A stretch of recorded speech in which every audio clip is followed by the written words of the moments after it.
Morning, class. So, Miss Sumalba, please lead us a prayer. Amen. So, again, good morning, class. So, before you take your seat, please pick up all those litters under your chairs and tables. Then, arrange your chairs properly. So, Miss Secretary, who is our absent for today? Okay, that's great. So, before we proceed to our next lesson, I have here five golden reminders. So everyone, please read. Okay, that's great. So this is our objectives. First is students will identify the key elements of the short story. We Filipinos are mild drinkers, including its theme, style, and cultural context. B. Perform a short dialogue or skit based on a scene from the story, demonstrating comprehension of characters and cultural nuances. Letter C. Reflect on personal attitudes towards cultural practices and how literature can influence understanding and appreciation of one's heritage. So, class, before we proceed to our lesson, I have prepared an activity for you, and it is this activity entitled I am a number, I am a letter, who am I? So, this is the direction of our activity. Everyone, please read. Okay, thank you. So, let's proceed. Our first case. Okay, are you done? This is the answer. Next, we have, are you done, class? Okay, this is the answer. So last, we have, are you done? Okay, this is the answer. So, based on this activity, I have a question. So, do you think we have different practices of drinking beer or lambanog in the Philippines? Yes. Okay, that's great. So, our lesson is all about drinking lambanog or beer.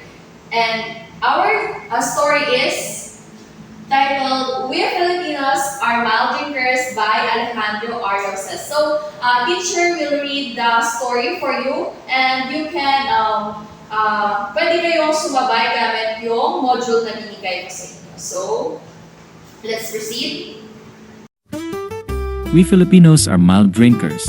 By Alejandro Roces. We Filipinos are mild drinkers. We drink for only 3 good reasons. We drink when we are very happy. We drink when we are very sad. And we drink for any other reason. When the Americans recaptured the Philippines, they built an air base a few miles from our barrio. Yankee soldiers became very common sight. I met a lot of GIs and made many friends. I could not pronounce their names. I could not tell them apart. All Americans looked alike to me. They all look white. One afternoon was plowing our rice field with our carabao named Datu. I was barefooted and stripped to the waist. My pants that were made from abaca fibers and woven on homemade looms were rolled up to my knees. My bolo was at my side. An American soldier was walking on the highway. When he saw me, he headed toward me. I stopped plowing and waited for him. I noticed he was carrying a half-pint bottle of whiskey.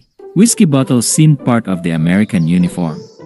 Hello, my little brown brother, He said, patting me on the head. Hello, Joe, I answered. All Americans are called Joe in the Philippines. Oh hell, you know where I could buy more whiskey? I am sorry, Joe.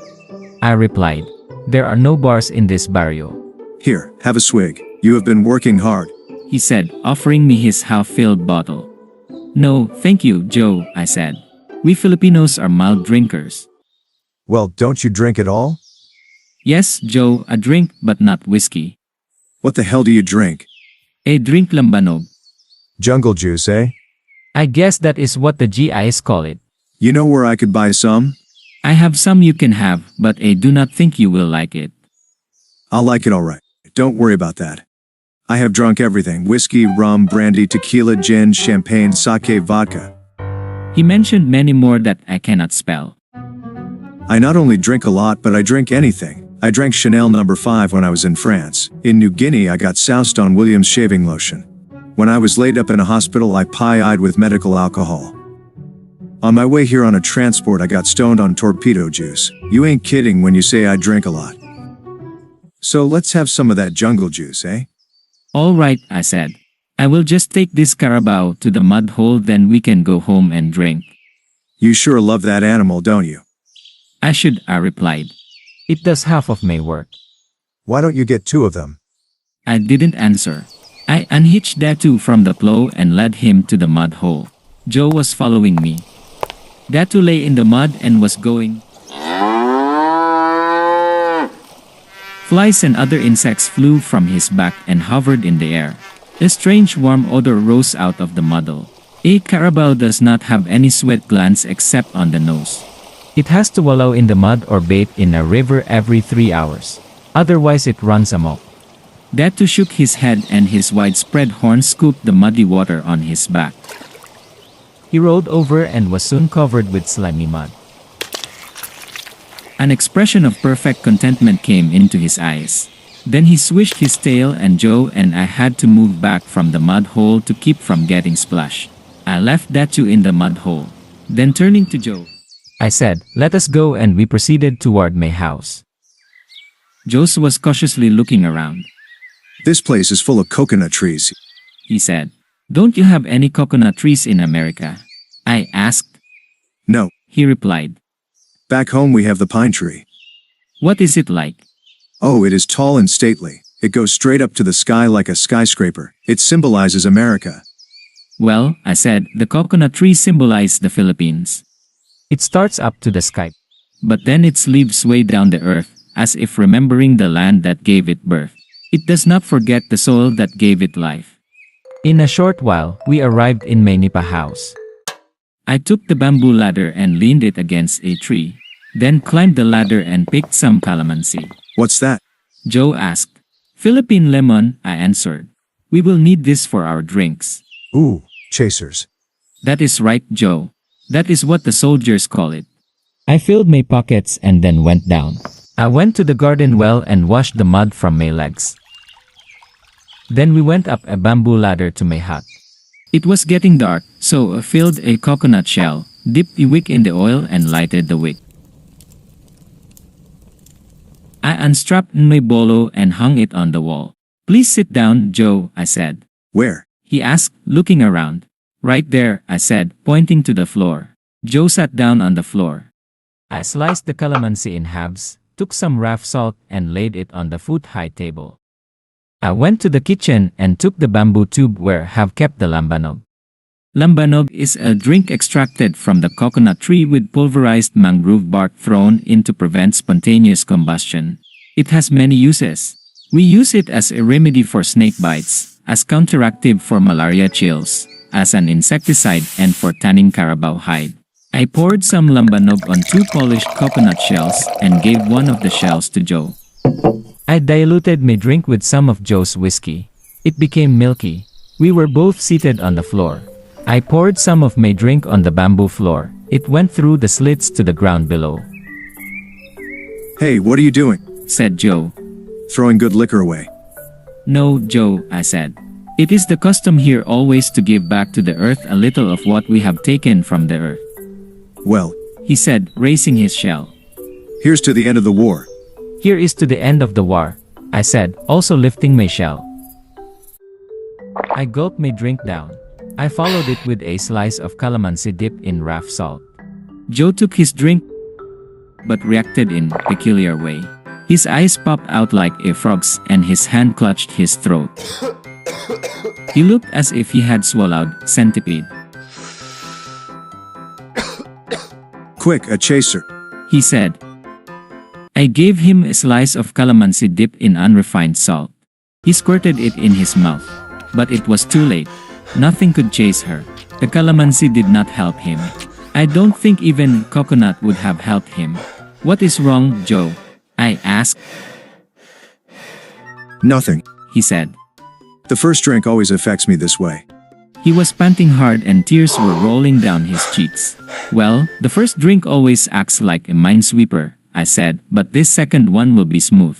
I filled his shell for the second time. Again, I diluted my drink with Joe's whiskey. I gave his shell. I noticed that he was beaded with perspiration. He had unbuttoned his collar and loosened his tie. Joe took his shell, but he did not seem very anxious. I lifted my shell and said, "Here is to America."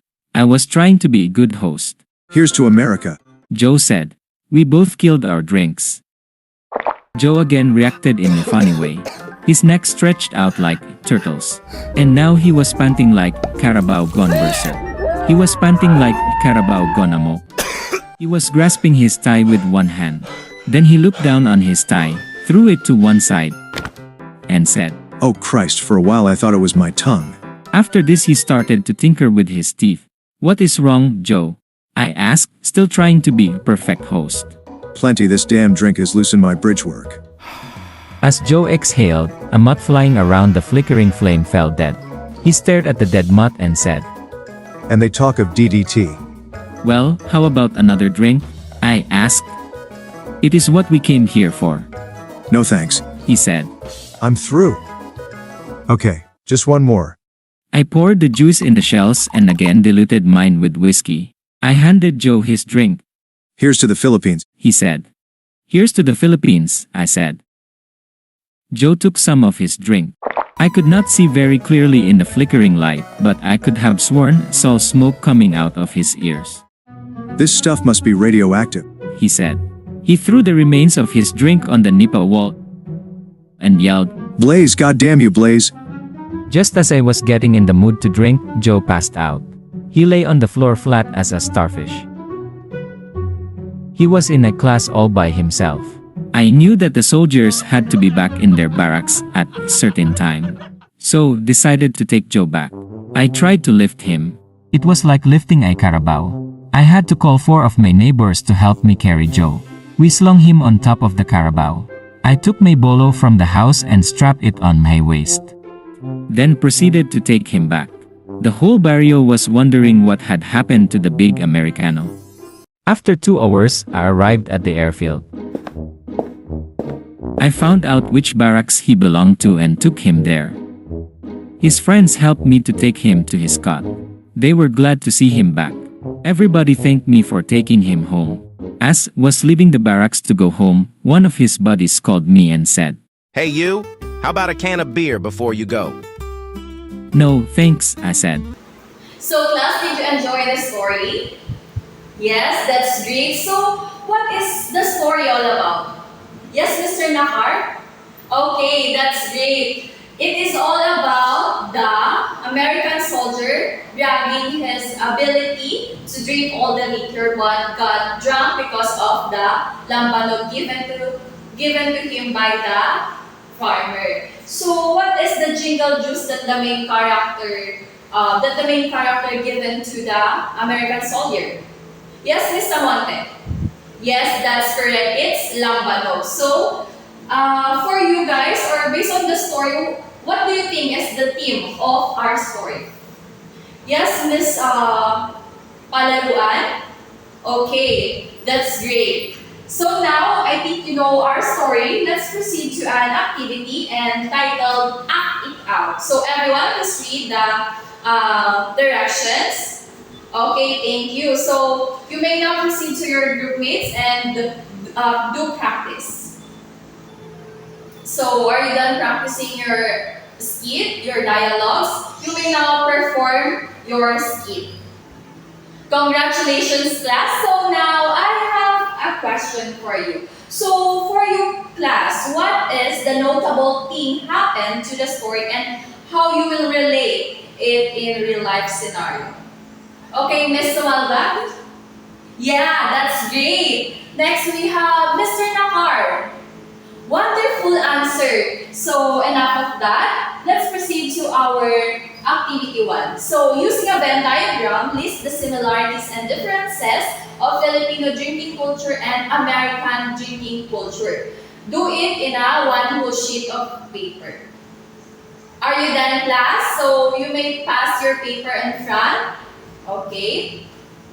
So, before we proceed to our next activity, I have again a question. So, what does the lambanog symbolize in the story? Yes, Mr.